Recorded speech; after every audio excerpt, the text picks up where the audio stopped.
রাজধানীর ঢাকায় জাতীয় সাংবাদিক সংস্থা কেন্দ্রীয় নির্বাহী পরিষদের উদ্যোগে অভিষেক অনুষ্ঠানের আয়োজন করা হয়। রোববার কোচি কাঁচা মিলনায়তনে অনুষ্ঠানের আয়োজন করা হয়েছে।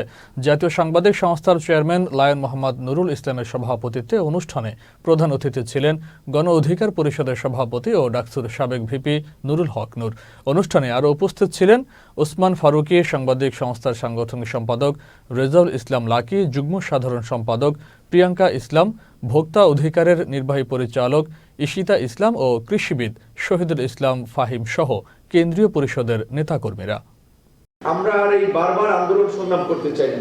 এইবার নির্বাচনকালীন সময় কি ধরনের সরকার হবে তার একটা রূপরেখা, তার একটা ব্যবস্থা এইবার আমাদেরকে যেতে হবে।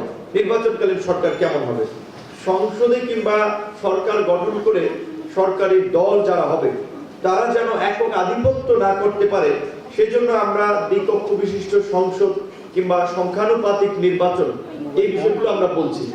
এই পরিবর্তনগুলো যদি আসে তাহলে হয়তো রাষ্ট্র ব্যবস্থার কিছুটা পরিবর্তন হবে এবং মানুষ যে আকাঙ্ক্ষা থেকে গণ অভ্যুত্থানে অংশগ্রহণ করেছিল সেটার কিছুটা বাস্তবায়ন হবে।